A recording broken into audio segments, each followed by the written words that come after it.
Hey everyone, my name is Mal. And I'm Monika. And welcome back to The Morgue.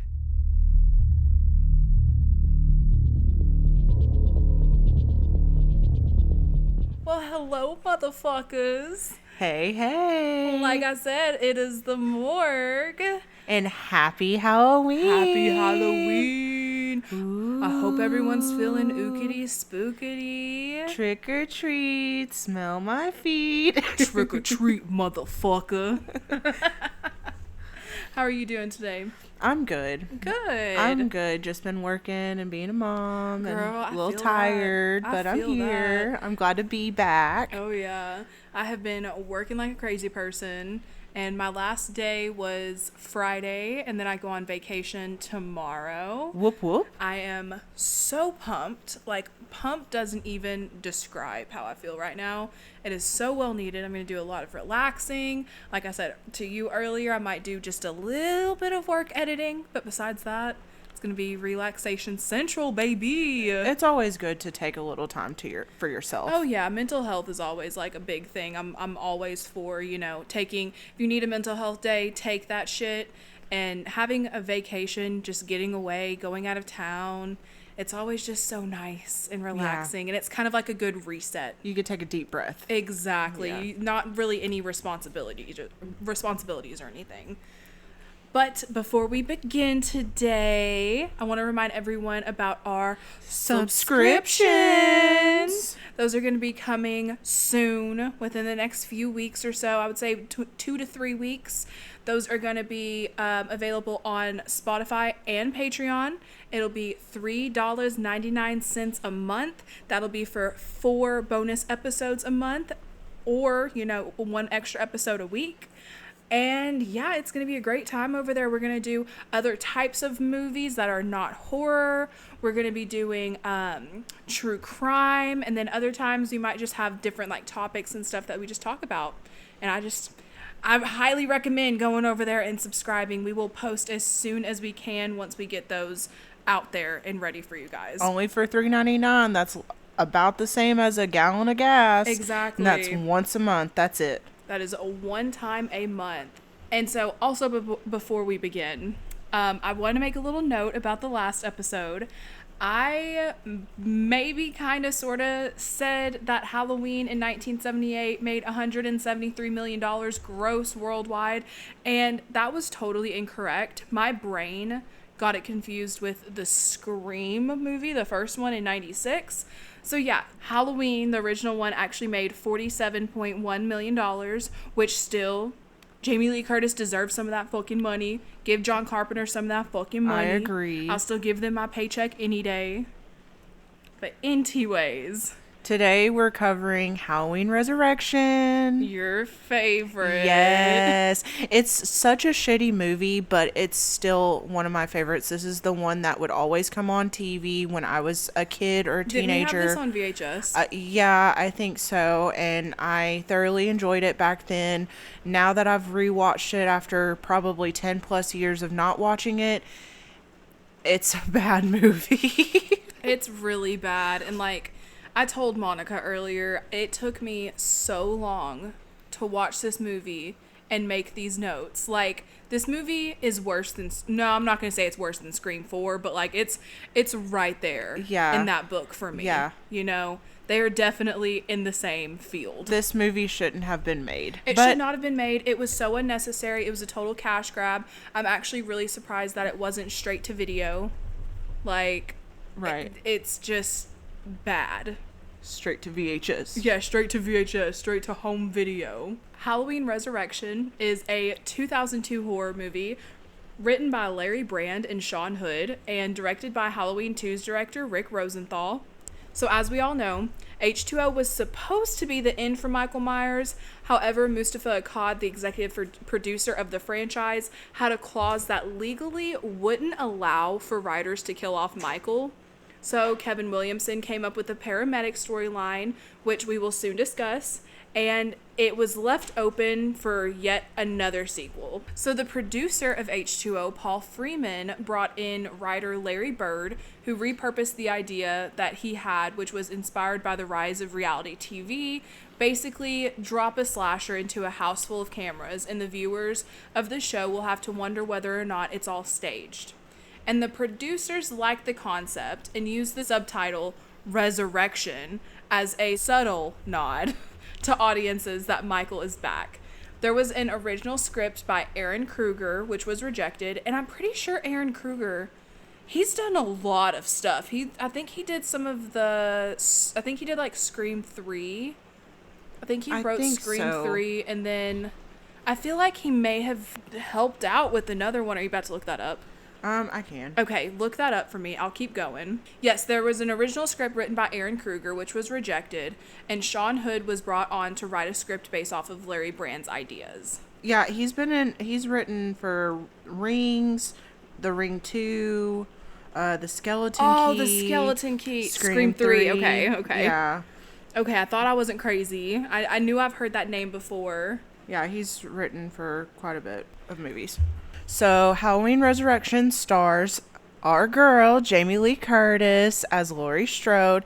She did not want to be in the sequel, and it's well known that she thought the sequel was an unnecessary joke, and she only did it because she was contractually obligated. Girl, I don't blame her. I do not blame her for not wanting to do this movie. The script is trash. She said, kill me off. She said, please just end it right now for Lori, because she doesn't deserve to be in this shit-ass movie. And then it also stars Bianca Kadlec as Sara, Sean Patrick Thomas, Mom Man, as Rudy. Save the Last Dance, baby. Daisy McCracken as Donna. I can't with that name. Say crack again. Crack. Katie Sackhoff as Jen, Luke Kirby as Jim, Thomas Ian Nichols as Bill, Ryan Merriman as Decker. Which that motherfucker was in Rings 2. Yeah, The Ring 2, which Aaron Kruger also wrote. Yeah. And he was also in, if you would, Disney Channel kid, Luck of the Irish. I love that movie. I'm not even going to lie. That's one of the best St. Patrick's Day movies out there. And then it also stars Busta Rhymes as Freddy. Boy. We love Busta Rhymes. He makes this movie. He literally makes this whole movie. He's not a good actor, but he has like... The charisma. Yes. As the young kids call it, he has the riz. Yes, the riz. I don't even know what that means, but the riz. Charisma. Riz. Oh. It also stars Tyra Banks as Nora. I love Tyra Banks. I like Tyra Banks to an extent. And Brad Laurie as Michael Myers. Halloween Resurrection was supposed to have a release date of September 21st, 2001, but producers at Dimension Films wanted the film to be stronger, so reshoots were done in September to October of 2001.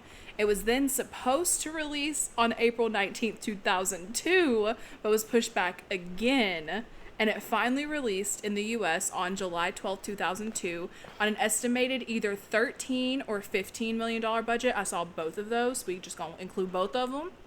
And it had an opening weekend box office of $12.29 million, just right there under that $13 million. And then a gross worldwide of $37.66 million. And it had a runtime of 1 hour 30 minutes, or 90 minutes for the weirdos. And another fun fact, I read that there were several different endings to the movie. That's why, and script changes. That's why it took so long for it to be released as well. I know for sure that they filmed at least 4 different endings. Oh, I totally believe that. And then picked from one of those.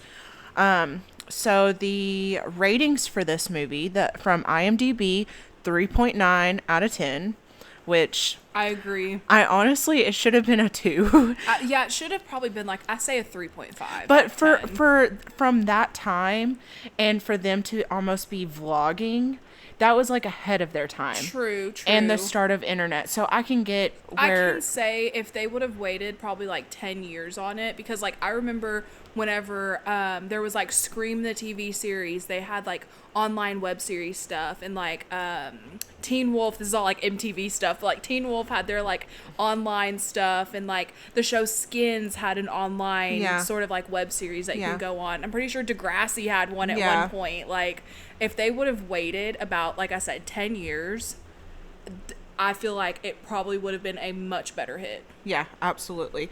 Rotten Tomatoes gave it a 10% on the tomato meter. Well, that's by critics. And 25% from the audience score. That's awful for both of them, and I agree on both. Letterboxd gave it 1.6 out of 5. I would have given it a 1, just a 1. I honestly think on Letterboxd I did give it a 1. I need to go rate it. So, starting out, I'm already crying at the Miramax logo. Like, at that point, it hadn't even fully done its thing, and I was just, like, sitting at my computer going, because I did not want to watch this movie. Like, you should have seen me. This was last night. I was, like, sitting there, oh, God damn it. And so we open with the very familiar theme music. It's a black background, and very basic credits are popping up, and I'm already yawning as hell. We hear Laurie's voice. Nice yawn. Nice, what is that? Sound effects. Yes. Oh, yawn. We hear Laurie's voice talking about a tunnel, and we get a POV of a tunnel. We we fade into a hallway of a very obvious mental institution. There's all these crazy people walking around, and we go into a window that goes into Laurie's room. Okay, she looks like shit. Her hair looks dry. It looks like she has not washed her hair. Does she have a wig on? I think so. Yes, actually, I'm gonna say yes, because Jamie Lee Curtis could not grow her hair that quickly. And also, horrible. When was the last time you've seen Jamie Lee Curtis with long hair? Right. IRL. Right. She always had short hair. And she looks good with that short hair, too. They should have just kept it. And she up there, she's staring off into space. She looks damn near comatose, just sitting up there staring off. And we switch over to 2 nurses, and the newest one learns about the first movie in H2O. And the reason why Laurie's there, she decapitated the wrong man in the last movie. So apparently.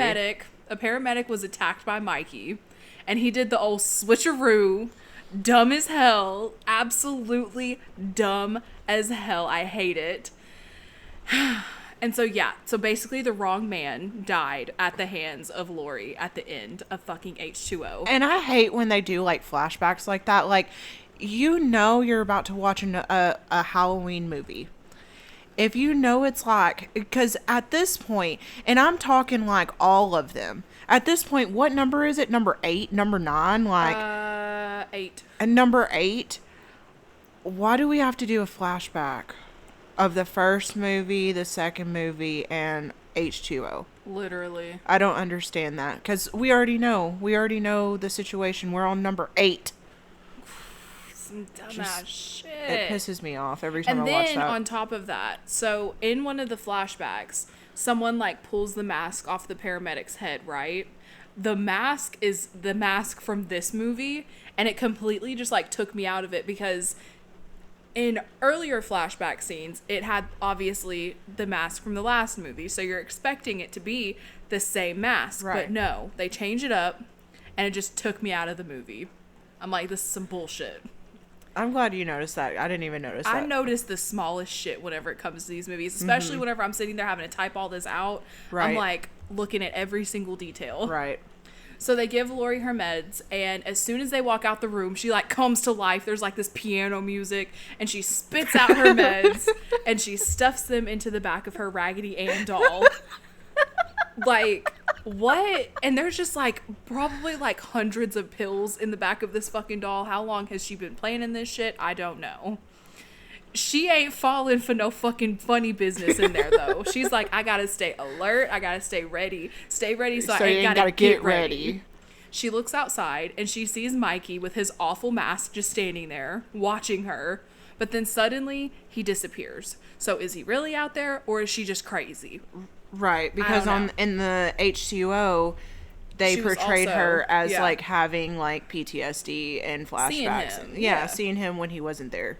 So we switch over to a security guard. He spots a gate that is opened, and he looks around for a little bit, and he goes to light a little cigarette. But before he can, Harold comes up and scares the shit out of him. Who is Harold, by the way? Harold is a patient who is obsessed with serial killers. And masks. And masks. And he be dressing up as them. And it's weird as fuck. And Harold is dressed up as John Wayne Gacy. And it's fucking funny. And the guy that we learned the security guard name is Willie. He like walks up.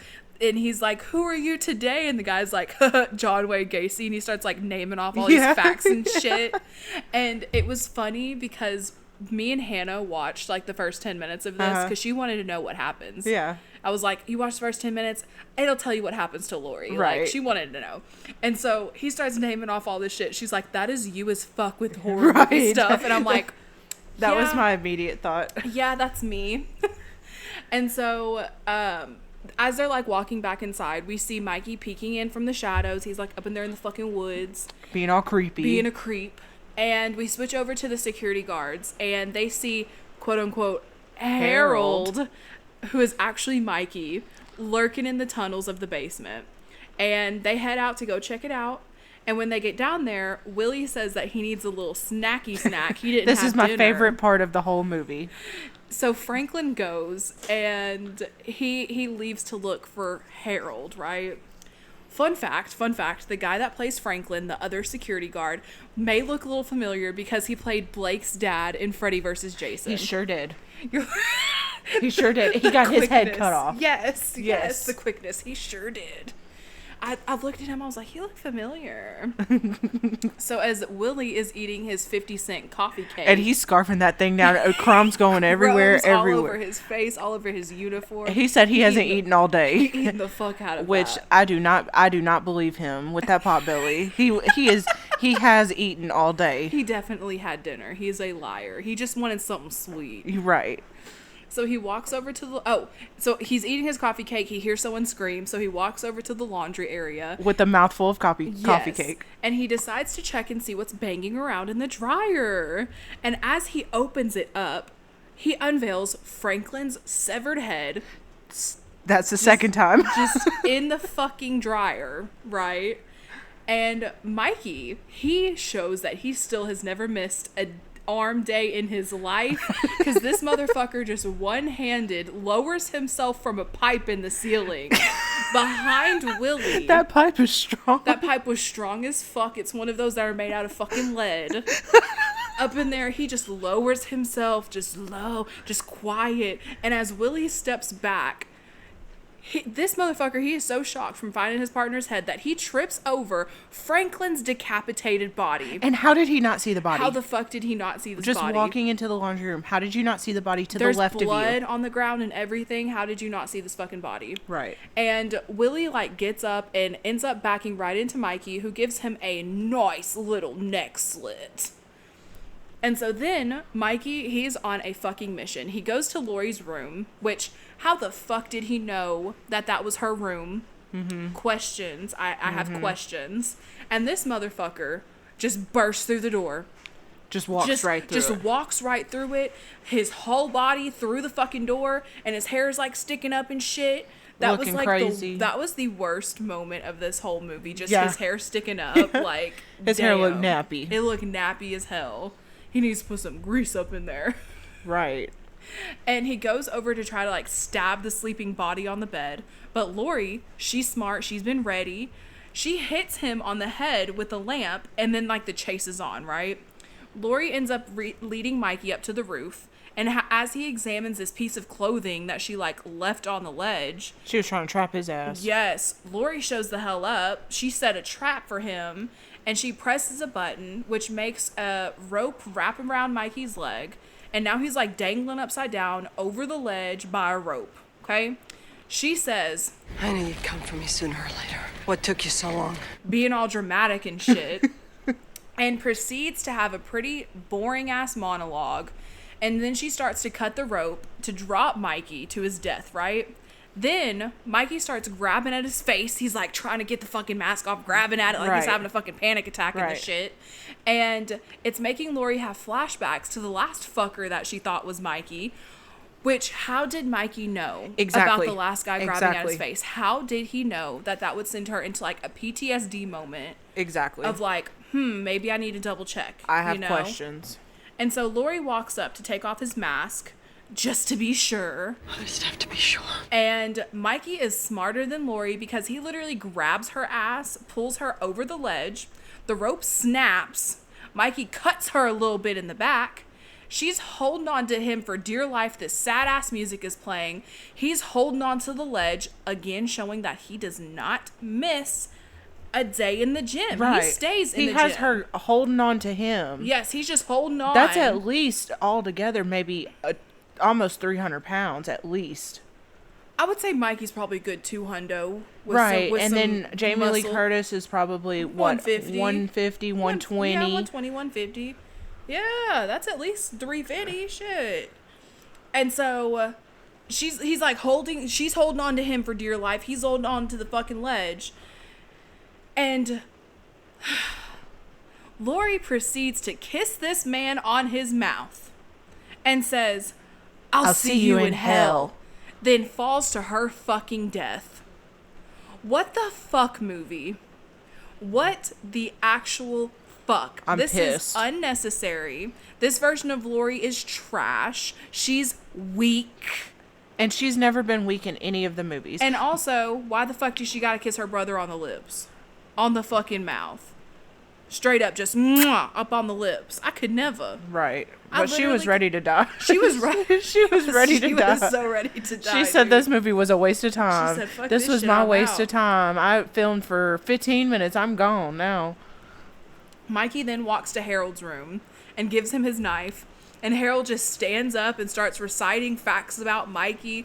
And one of them, we actually learned that his birthday is October 19th, 1957. And the score plays as Mikey walks down the tunnel again.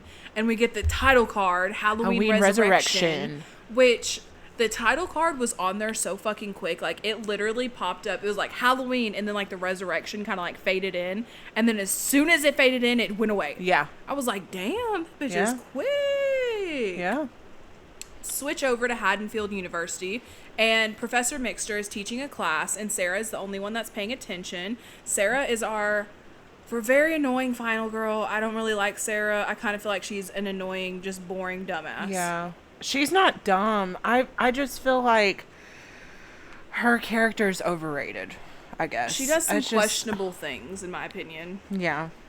Switch over to her riding her little moped. It's so 2001. On a sidewalk. On a sidewalk, and her friend Jen catches up with her and tells her that she needs to tell her and Rudy something important. Which, just side note, I hate Jen. Jen is so annoying. Honestly, there's maybe one character. No, there's two characters that are likable. That is Busta Rhymes' character and Rudy. Yeah.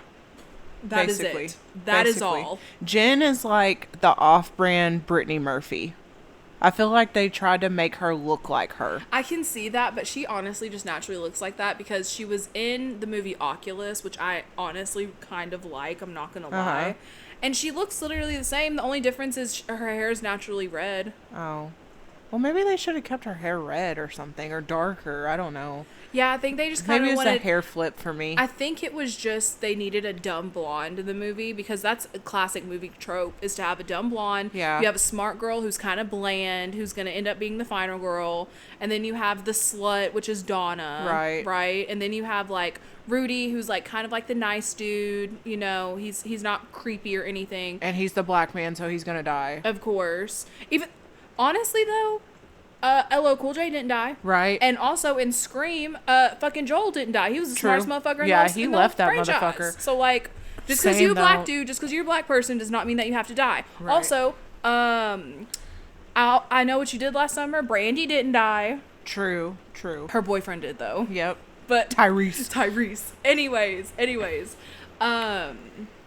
But yes, so then you have the other two dudes, and they're just fucking gross and horny. Like, they filled out all of the horror movie tropes for this movie, for sure. So they walk over to Rudy, who is cutting up some vegetables. He is all about some good food. And Sara nibbles on a carrot for like 15 hours. And it's like a little piece. A little teeny tiny piece of a carrot for 15 hours while Jen reveals that they Got in. All three of them. What did they get into exactly? A reality web show where they're like investigative reporters searching for stuff. Plus there's like a scholarship involved, which is kind of cool. I'd be like, okay, scholarship. Hell yeah, here for it. In Jen and Sarah's dorm, Sara is talking to Jen about her worries about the show and whether or not it's one of those dumb shows that put hidden cameras in showers. Which, okay, I just thought of this question. How is Haddonfield so big that it not only has its own university, but also has dorm rooms? True, because it's supposed to be a small town. Haddonfield's supposed to be a very small town. Right. Like, that don't make no sense, but okay. A random guy walks in and interrupts them, saying, "Don't do it. That's the house where it all started." And he says, "He walked its hallways, hid in its closets, dreamed in its bedrooms, helped its mother in the kitchen, watched TV in the living room with his dad, played in his sister's bedroom. Then suddenly he starts touching on one of the girl's thongs that's hanging up near the door," which that's an awful spot to hang up your thongs anyways. Right. And he says that one day he picked up a knife and never put it down. And then this creep starts going, "Mwah, mwah," and Jen...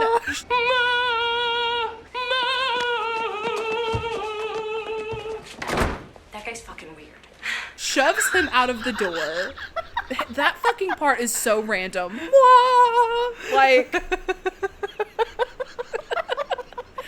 Why did they have to include that in this movie? Right. Just some rando. So Jen shoves him out the door and slams it in his face. Like, what the fuck is this movie?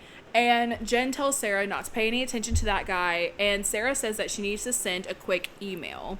The email is to Deckard. Who is Deckard, you might ask? He's a 14-year-old boy named Miles. And I'm only going to refer to him as Deckard for this whole entire thing. So he is Deckard. And he's posing as a grad student and has a very weird online relationship with Sara. Like, that's inappropriate. This movie did not age well. No, it did not.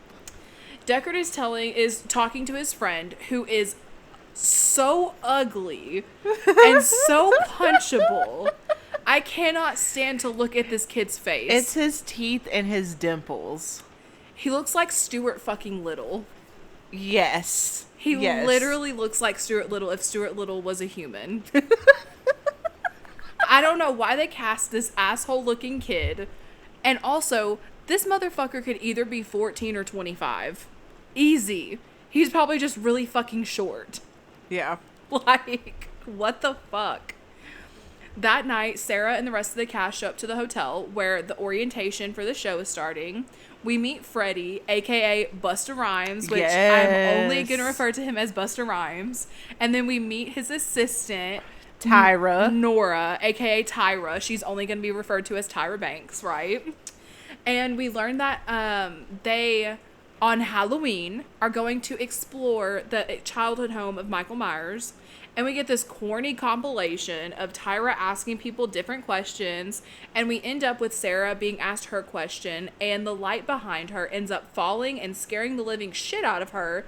And she screams so damn loud that a glass shatters. Boring. Fun fact, this actress actually could not scream. So they had to dub in her scream in post. Why would they hire a person that can't even scream for a horror movie? Right. That makes zero sense. Like, have y'all never heard of Scream Queens? Literally. But I guess Scream Queens wasn't around before. It totally was, because they talked about it in Scream. In 1996, they literally talked about it. Randy talked about it. He said that Jamie Lee Curtis was the Scream Queen. Oh, like, yeah. Which I'm still confused about how Scream and Halloween both exist in both universes. That's but another we're not going story. to talk about that right now because I could literally talk forever. So, yeah, the bitch couldn't scream.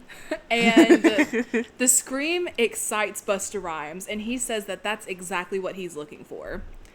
Later that night, With his Busta big Rhymes, teeth. with his big teeth, he looks like he's ready to bite someone. He looks like he could eat a whole apple in one bite. He looks like... Right. He looks like he sucked on a pacifier until he was 5 years old. He looks like, I don't know, like I'm scared to even get close to him. He might bite my finger. Like, you know, but I love Busta Rhymes. I bet you he was a biter. He got a big old mouth. Mm-hmm. Like, he could, like, do a mukbang in, like, 2 minutes. What that mouth do, Busta Rhymes? What that mouth do? I gotta know. I must know. But later that night, our friend Mr. Busta Rhymes is watching a Chung-Li kung fu movie, getting really into it, being like, get his ass, get his ass, get his ass. And he's like, look at this motherfucker up here whooping ass while smoking a cigarette. When someone knocks on the door, it's Sara, and she's saying that she wants to drop out. She isn't like the other people. Wah, wah, wah. I hate this scene. It's so dramatic. And he ends up hyping her up, telling her, being scared is good. Fear is good. Fear motivates. Fear gives you the feeling of being alive.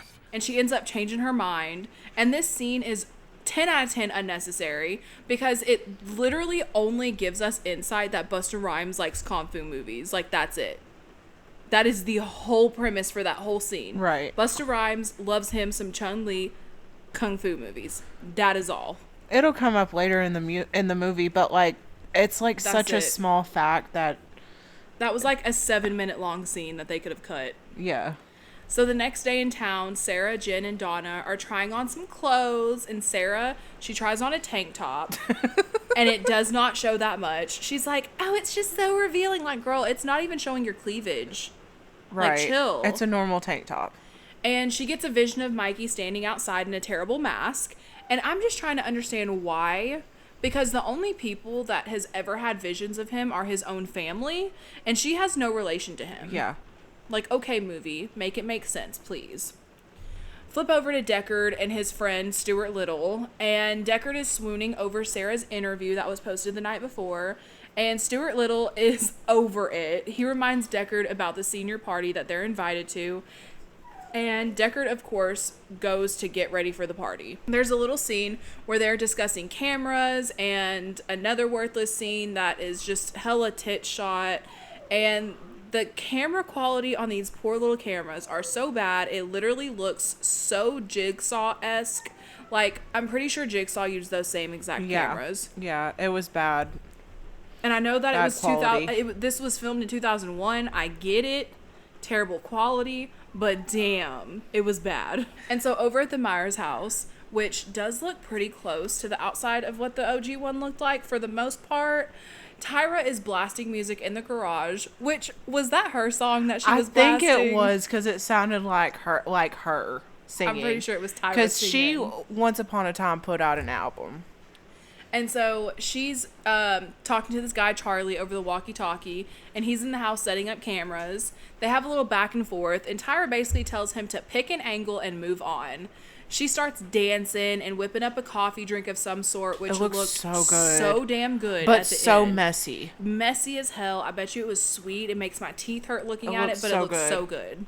Inside, Charlie's setting shit up, and he runs into Mikey, who grabbed a camera and is using the tripod as a sharp object. You know, Mikey said, we're going to use anything as a weapon today. How did she miss this though? This was all She was not paying attention. taken on camera. I guess because of she the was busy making her coffee cappuccino. and just jamming out. And that mask looks just so fucking bad. They contoured the fuck out of that bitch, and the hair is too damn dark. And Charlie ends up getting stibbity stabbed just a little bit, just a little bit, but he dead. Yeah. He dead. Charlie dead.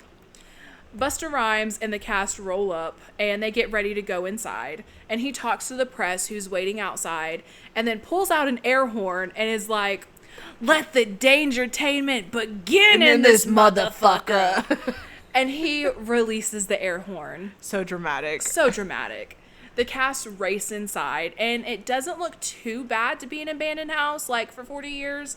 It's not, it's bad. Don't get me wrong. Yeah. It's bad, but it's not, like, awful, terrible bad. Like, I would have Right. expected it to look 10 times worse in there.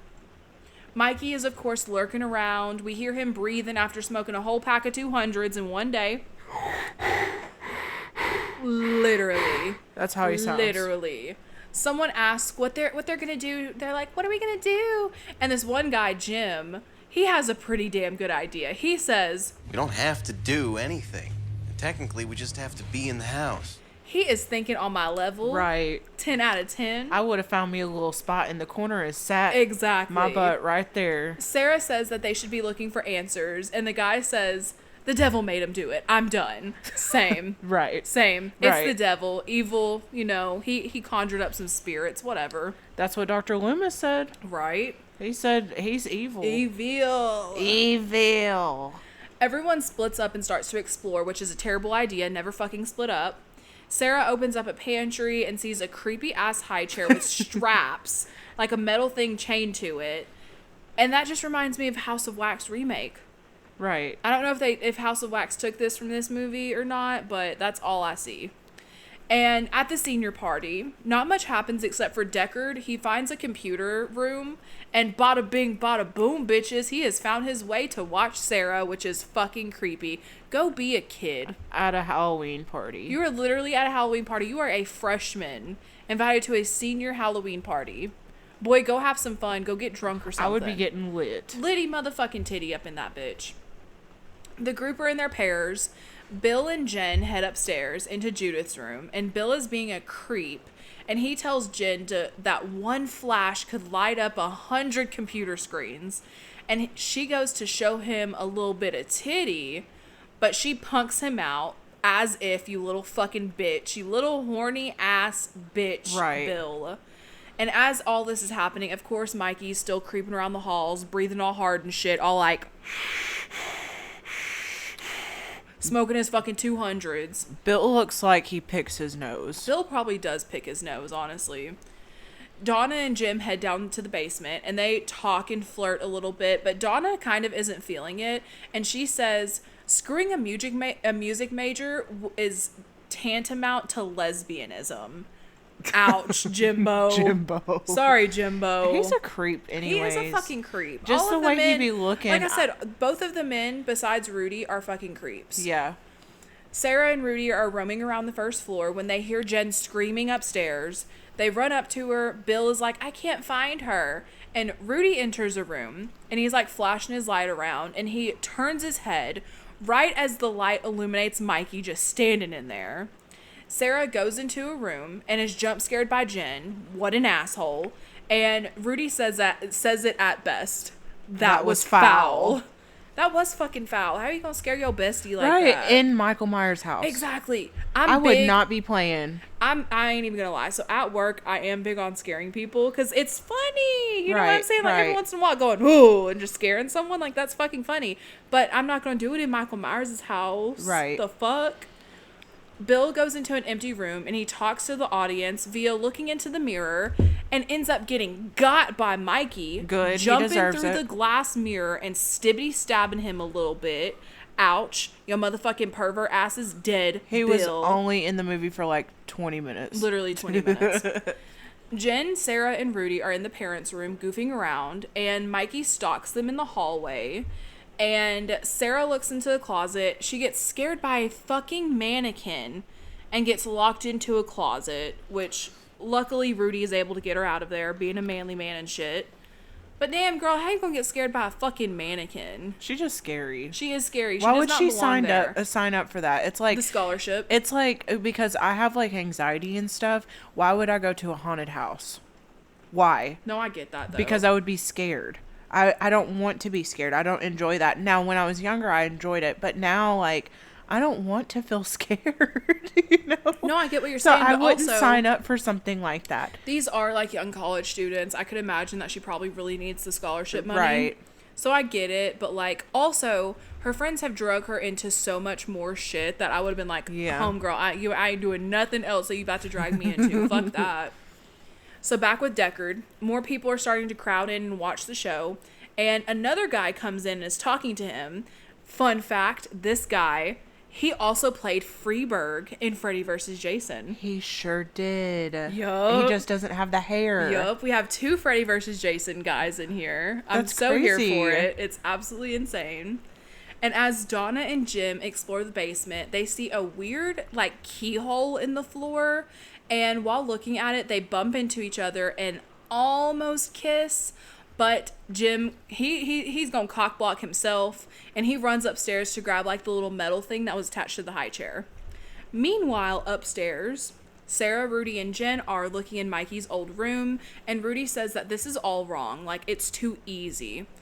Why would all this stuff still be there? Right. Which is true, because I would think homeless people would have just like overtaken that house at this point. Yeah. If the Being a murder house or not, like, and like if the city hasn't already just destroyed it to make another house, like it would literally just be sitting there. You know, explorers would probably go up in there and fuck it up. right. Like, Who's paying taxes on this house?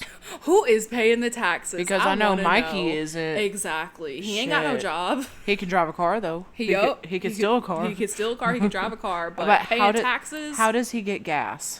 I still am so curious. We talked about this last I episode know. with Hannah. I was How the dying. fuck does this man get gas? Because he apparently drives in this one. Like I said, does he go in with the mask? Does he go in without the mask? Does he just murder the fucking cashier and fill up? Does he have money? Does he just like pull out a wallet and be like, here, could I get 20 on pump 5? Right. Does he write a note? Does he steal the gas? Does he use sign language? Right. Does he mumble? Does he just use grunts? Like, Because he doesn't talk. exactly. That's He why I doesn't said, does he speak. write a note? Does he use sign language? I don't think he knows how to write. True. True. Wait, no, he does know how to write, because in the second one he wrote Sawin on the board, and I'm pretty sure he's had like drawings and shit that have like sister and stuff written on it. So he kind of does know how to write.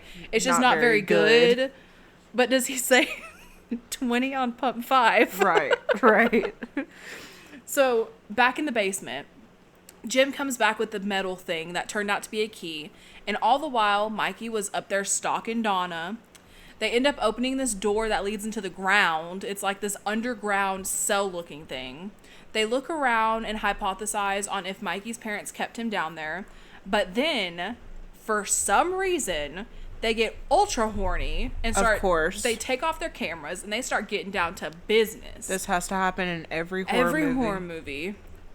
The decrepit wall has some other plans for them, right? It ends up ruining the fun by caving in on top of them, and dead bodies end up just falling out the wall on top of them, while homegirl just is butt-ass naked halfway. And they make it out. Donna's titties are hanging out. We never actually see the nipple, though, because it only counts if you saw the nipple. They're freaking the hell out, but then Jim discovers that the bodies were actually fake. They had price tags on them. It wasn't a price tag. It was like a little, like, made in Taiwan tag. Yeah. And on the first floor, Mikey comes in from outside. He stalks around. But then we see another Mikey stalking him. But then we realize that the first one is actually Busta Rhymes, as he proceeds to go the hell off on Mikey, thinking that it's actually Charlie. He is pissed that Charlie's dressed up as Michael Myers. He's playing Michael Myers. I'm playing Michael Myers. And he tells Charlie to go to the garage to be with Tyra. He left the back door open for his ass to go with Tyra. Then Charlie doesn't answer, so Busta Rhymes says, You need to get the hell out of here. Go ahead, scoot, skedaddle. Get the fuck out of Dodge. Then Mikey just casually turns the fuck around and leaves. This man just turns around and leaves. He's like, I don't want to fuck with Busta Rhymes. He done talk bad to me. He got in his feelings. You already know. Back in the basement, Jim leaves Donna to get dressed. And we do see a nipple. We get one singular nipple. And Donna sees an opening, which she goes and investigates alone. She ends up digging these rocks out of the way and makes her way into a tunnel. She looks around, eventually finding an area that looks like it's set up like a room. It has a bed, a creepy-ass doll, and a newspaper cutout of Lori. Can we assume whose room this is? Right. Can we use our context clues, kids? Then she sees some nasty, half-eaten rats. He likes them raw. Jesus Christ. She pokes at it, thinking it's a prop, and it's still alive. It starts moving around and squeaking. It's like, squeaking around and shit. It's disgusting. The heart's still in there. God. And the lights go out. She ends up running into Mikey. She obviously gets big scared, runs the opposite direction right into a locked gate at the tunnel. She ends up getting got with a sharp pole right through her midsection. Damn, Donna. And at the party, everyone was watching on and they think it's a joke, except for Deckard. He's like, it's real, you guys. But everyone's like, LOL, you're a dumbass. Right. Back upstairs, Jen and Rudy are getting stoned AF. I'm so here for it. And They Rudy brought a bong and everything. Listen. Rudy does some straight stoner shit. He says, Good thing there's no cameras in here. and Jen says, We're wearing cameras. and they just start giggling. And that is some comedic ass shit. Because Yeah. I'm just saying, I could see some real stoner Right. shit happening like that. We're wearing cameras. Jesus Christ. So Sarah's all alone and she's like looking at stuff. And she hears Mikey breathing hard as fuck around the corner. Up there smoking another pack of 200s.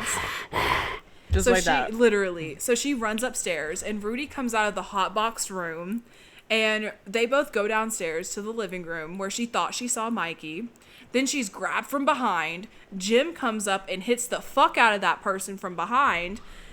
And it's actually just Busta Rhymes who makes them turn off their cameras. And he tells Jim, Damn, man. You hit me like I murdered your fucking mother or something. and he explains that he is just trying to give America a great show. They're pissed that this is all a setup, but Busta says that America wants a little razzle-dazzle, a little pizzazz in their life, and he just wants them to go along with it, and when it's all over, they get a good payout. He then puts on his mask and, like, runs around the corner giggling. The way that Silly. he fucking... he literally like puts on the mask and like Real acts like a quick. child and like like goes around the corner. Like that is so fucking funny. Jen leaves the hot boxed room now and she decides that she's gonna open up the attic. But when she does, Bill's body is hanging there. So of course she's freaked the fuck out. She walks over to the stairwell where Mikey walks up and fucking decapitates her in front of everyone downstairs. They think it's a fake. It's like not real for a moment. And then they realize their friend is big dead. Pause. So, Mikey, what's up with his like tying skills? Because he ties people up like and puts Literally. them upside down all of the time. Literally. Was Like, he a Boy Scout? Right.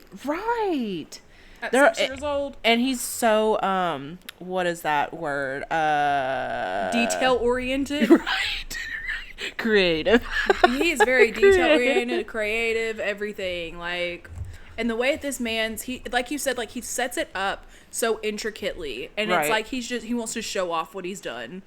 He's like, hey y'all, look. Right. Just like whenever he gets done murdering someone, he like tilts his little head. He's like, huh, I did that. That's cool. Like he's proud of himself. Yes, he is very proud of himself.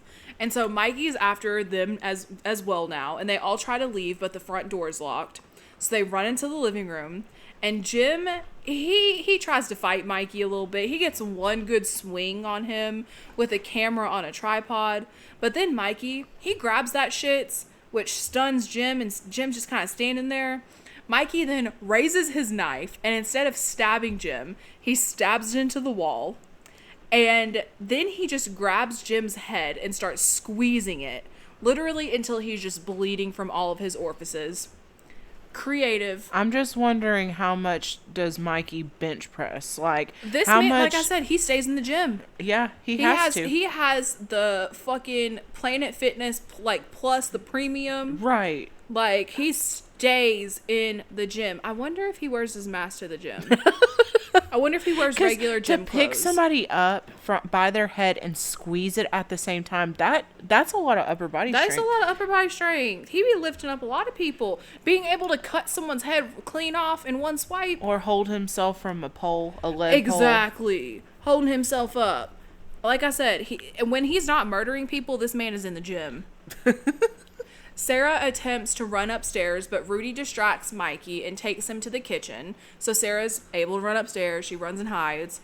And Rudy tries to hurt Mikey with the rolling pin, which it stunned him a little bit.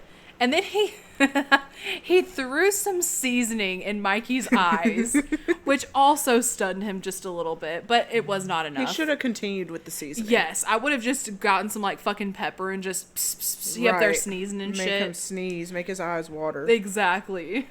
Rudy then tries his mad knife skills up there swiping, but he doesn't get a hit on Mikey. Mikey then grabs Rudy, pins him up to a door, lifts him up, then shoves the 2 knives into him, pinning him to the door. Then guess what? He gets another knife. He's like, I gotta make sure that my fucking decoration stays up for this Halloween. So he grabs another knife, shoves it into him, and it's very reminiscent of the OG Bob kill, of course. And I just gotta say, R.I.P. to Rudy. He was my favorite. I know. He was a great man. He was smart. He just wanted to serve people amazing food. That is all.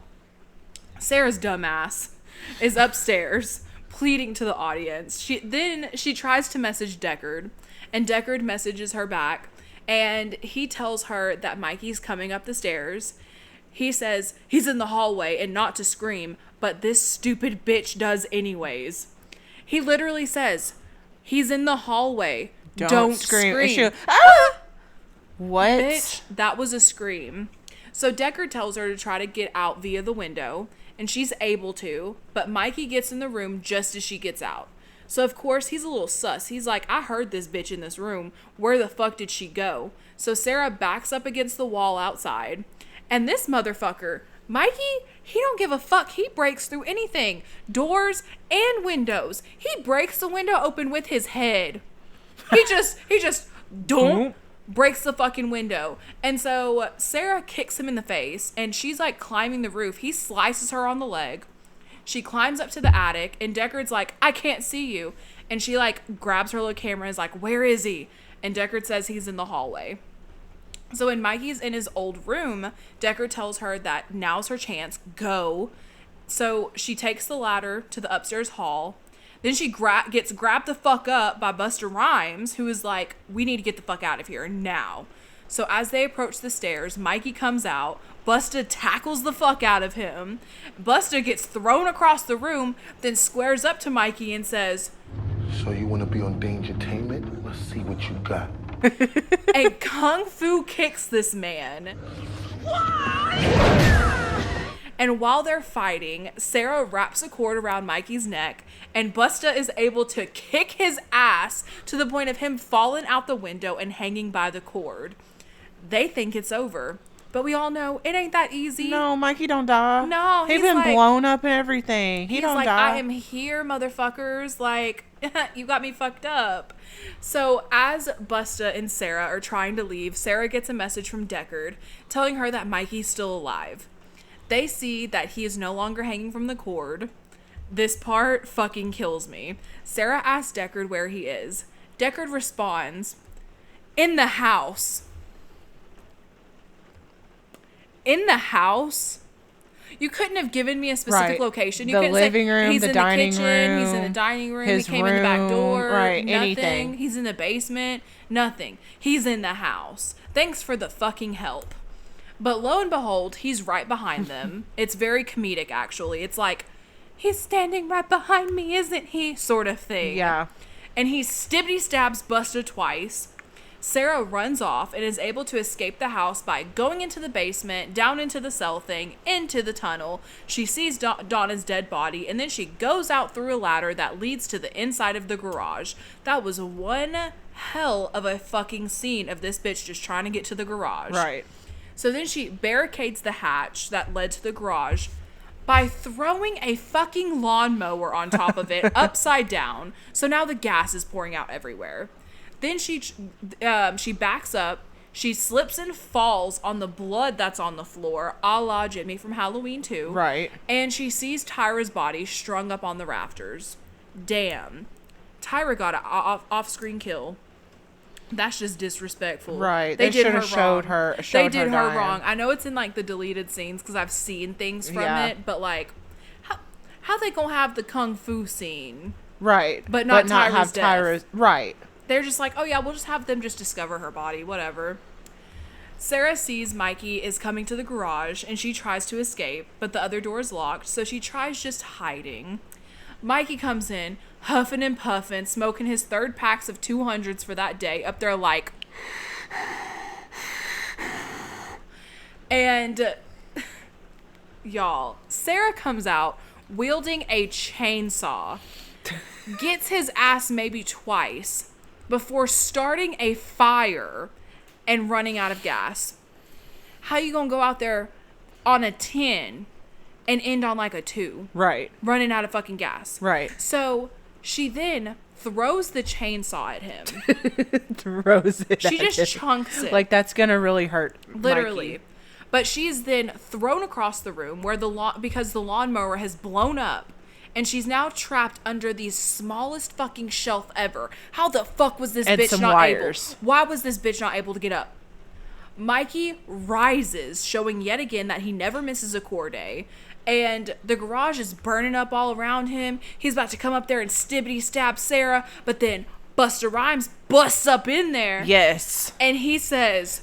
Trick or treat, motherfucker. And proceeds to actually kick Mikey's ass, zaps him in the nuts to where he falls backwards a little bit. He's standing on the blood, and Busta Rhymes throws a live wire into it. So Mikey's up there electrocuting to death, just burning. And Busta Rhymes is like, burn, motherfucker. And he grabs Sara and he yells, hey, Mikey, happy fucking Halloween, and runs out, right? So then, now the police and fire department are there. Sara and Mr. Rhymes are safe, and the police bombard Sara. The only thing that she says is she thanks Deckard for saving her life. Aw, cute, but seriously, that's a weird fucking relationship. Very weird. I hope he tells her, hey, I'm actually 14 after all of this shit. Right. Buster comes up, and the press asks him what he thinks of Michael Myers, and he says... Michael Myers is a killer shark in baggy-ass overalls that gets his kicks off killing everyone and everything that he comes across. Valid. And honestly, I know Sarah's the final girl Oh, in this, but Rhymes is the final girl. right, What you right. mean? Busta Rhymes is He's the the final girl. He's the Right. one who actually killed him. Right. Like, I don't count Sara as a final girl because she Right. was just dumb. She just was able to survive. falling and getting trapped under a Exactly. little bookcase. That was like little the shelf. tiniest little metal shelf I've ever seen in my entire life. And some wires. And a few wires. Bitch. They wheel Mikey out in a body bag, and Sara says that she wants to see his face. And they show it to her and Busta. We don't see it. But Busta says that he looking a little crispy, like some chicken fried motherfucker. This man's lines. I love his lines. Like 10 out of 10. They stay out of 10. it's like out of they 10. let him like write his own lines. Yes, I would not be surprised if he came out and was like, yeah, I just, just said some shit. Right. Improvised. Improvised. So Mikey's now taken to the coroner's office, and when she opens up the bag, he, of course, opens up his eyes, and the screen goes black. And this, of course, was supposed to leave an opening for even more sequels, but Mikey wasn't back until 2007 with Rob Zombie's iteration with Halloween 1 and 2.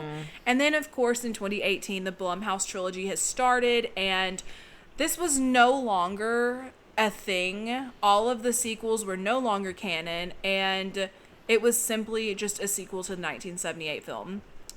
And so that is the end of this Mikey Myers. That is the end of Halloween Resurrection, and holy shit, I am happy to be done with Resurrection. And I'm not even gonna lie, when I first watched it with Mal, I was falling asleep watching the ending because it was not exciting. Honestly, okay, so like the best part of this movie is literally the end part with like once the fire started, that last little like 7 minutes. Yeah. Where it's literally like no, it's not even 7 minutes, like 3 minutes. Yeah. Where Busta Rhymes busts in and is like trick or treat motherfucker, whoops his ass, and then like it's the end. That's it. That's the best part of this movie. Yeah.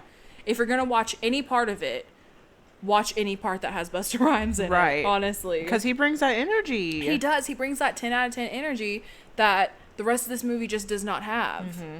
And like I've always said, he makes this movie watchable. Yeah. If they were to cast anybody else, I would not be able to watch this movie. Mm-hmm. And like I said, it took me so fucking long to watch this shit. They should have made him like make a song to this. Oh my god, they should have. rhyming I'm about Michael Myers. I'm honestly surprised that they didn't do that. They should have. They should have. They totally should have. They should have had us as producers. Oh my gosh, dude. Creative directors. Yes, just hire me. Yeah. Whoever's going to be doing like the next, I think they're going to be doing a Michael Myers series. Really? Yeah, I think it's, I don't know. I'm not going to say who actually bought it because I'm not sure. I know that the rights have been people have been like shopping around buying the rights and stuff, but I don't know who it exactly went to. But allegedly, from what I saw on Facebook, of course, that's not always correct. Right. Apparently, they're going to be doing a series, but I don't know. Maybe it might be kind of like how Chucky is, where it's like not too serious. Right. Which, have you been sleeping on the Chucky franchise? I haven't watched it. It's so good. I even got Mama into it. We watch it every week. I should watch it. We watch it every week. It just did the mid-season finale. What streaming service? On Peacock. Oh, gotcha. Just like, do you have Peacock? No. Okay, so you need to get Peacock. First of all, it's cheap as hell each month. It's like $6. Really? Yes. They have the new Five Nights at Freddy's movie. I Really? watched it last night. Is it good? It's really good. I'm not going to lie. So this is going to be like my little spoiler-free end of episode Five Nights at Freddy's, sort of reaction. Don't tell everybody. No. I'm just going to say this. So as someone who I have never played any of the Five Nights at Freddy's games, but I do know some of the lore because I watch YouTubers who play it. It was really enjoyable, and you don't necessarily have to know the lore in order to watch it. Okay. You don't really have to know any backstory and stuff. You're gonna have questions, but they all get mostly revealed at the end of the movie. Gotcha. So I recommend it for sure. People were talking shit on it. I liked it. So, yeah, maybe one day we'll be able to cover it. Did you like the Rob Zombie Halloween movies? I didn't. In 2007, I did because I liked the brutality of it. I am a gore lover. I love brutal movies. You know what I'm saying? I always loved all of like the Saw movies, and like Hostel doesn't bother me and stuff. So I liked the brutality of it. But now I'm way less of a fan of it. I liked some aspects of it, like how they brought back Danielle Harris. I love Danielle Harris. See, I don't like the story of it. I didn't like number 2. It was very confusing. Number 1 was better. It was like the backstory. Which, number 2, they had multiple, there was like different like releases for it. Gotcha. There was, which it's the same with the first one. They have a few different cuts with it. Mm-hmm. But with the second one, there were 2 like almost completely different cuts. Mm-hmm. There was the theatrical one, which I have seen the theatrical one. And then there was the like director's cut one, which I think I've seen as well. I think we've seen it. Because I remember we went to the Dollar Movie to go see it. Yeah. I remember that. And then I'm pretty sure since then I've only seen the director's cut. Yeah. And it's way more confusing. Yeah. Like, I watched, I think it may have been on Dead Meat. They had a cut comparison for it. It was either that or, like, some other YouTuber out there who did a cut comparison for it. Yeah. And I was, like, sitting there watching, I'm like, okay, like, the theatrical version makes way more sense than the director's cut. Yeah, and I felt like some of the Rob Zombie movies, like, and I saw somebody post, like, on Facebook about it, and they were talking about them, and I totally agreed with this person. They felt more like there was a lot more comedic relief. Yes, because it's so brutal. There's so much going on. There's so much like heavy content going on. Like, for example, at the very, very beginning, whenever, Ronnie's up there yelling, like that just shows like emotional abuse and possible like physical abuse. That can be heavy as fuck on someone. Right. But then whenever he's like crying shit, like that's fucking funny. Like, sorry, not sorry. Right. But yeah, I just feel like it was just a little bit too brutal for me. If I was going to watch a Halloween movie, I would watch, like I've always said, Halloween 1, 2, and then H2O. Yeah. I agree. And like, I'm not even the biggest fan of the Blumhouse trilogy. Like, I'm not either. Did you end up watching Halloween Ends? Yeah. Okay, so I'm going to go ahead and say this. If you have not seen Halloween Ends, we are about to discuss a little bit of it. I felt like with the Corey timeline of it all, they could have turned it into something different. It was an underutilized, like, timeline that they could have been like, okay, let's keep Corey alive and let's let people think that Michael is dead, you know what I'm saying? And then he comes back in sort of like his own franchise. Right. Being like, ooh, who is the new evil? And we all know that it's Corey, but nobody else knows that it's Corey. Right. That could have been great, but they did that what was they did. kind of like how the number, what is it, 4, 5, and 6? Yeah, it's kind of like how they were going to... With Jamie. If you haven't seen 4, 5, and 6, sorry. How like at the end of 4 they were going to transfer the evil to Jamie, but then Mustafa Akkad was like, we can't do that because Michael is our big bad when it comes to the Halloween franchise. So I can see why they did it because of like contract wise. Right. But like I said, they could have made a whole other franchise. They could have made so much more money. Yeah. And that's the biggest reason why people don't like Ends is because of Corey's whole timeline thing. Yeah. It's just not... I'm not a big fan of it. I don't know. I just don't like how Jamie Lee Curtis, She's underutilized, and by the time End comes around, I am exhausted with her.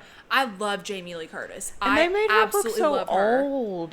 Yes, they made her look old with the hair. I don't like the hair. They should have just let her have her natural short hair. Yeah. And I felt like... So they've already done an H2O, like...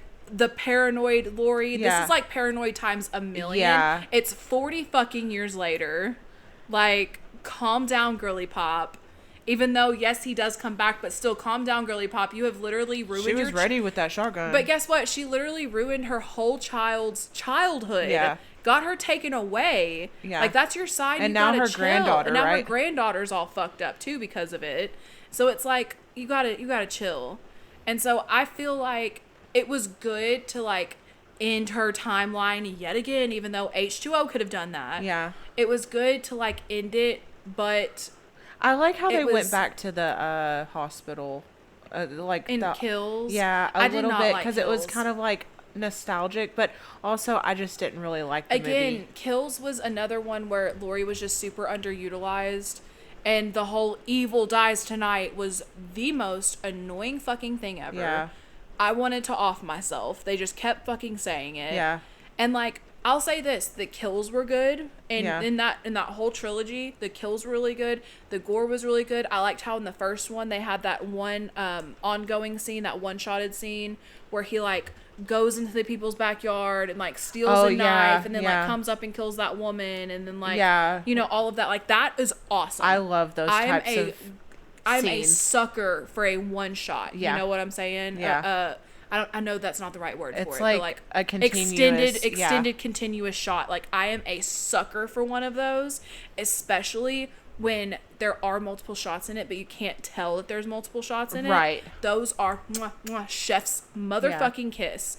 And that one was great. But that's really the only part that I liked about that movie. Right. And on top of that, I'm sorry, he killed a kid. Like, he killed a kid. Right. A KID kid. That kid was at least like 13. Right. That's one thing that Mikey doesn't do. He kills 17 plus. Well, he did kill those kids in H2O.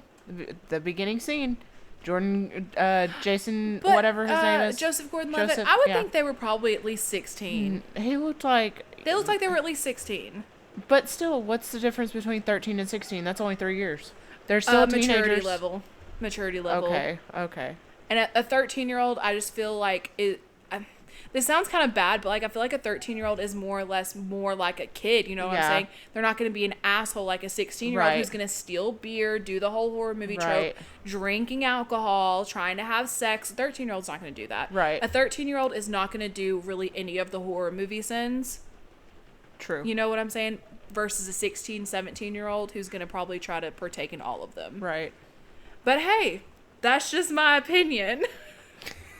Anyways, next week, honestly, at this point, I don't know what we're going to cover. It's going to be a surprise. I can say this, Hannah will be back next week.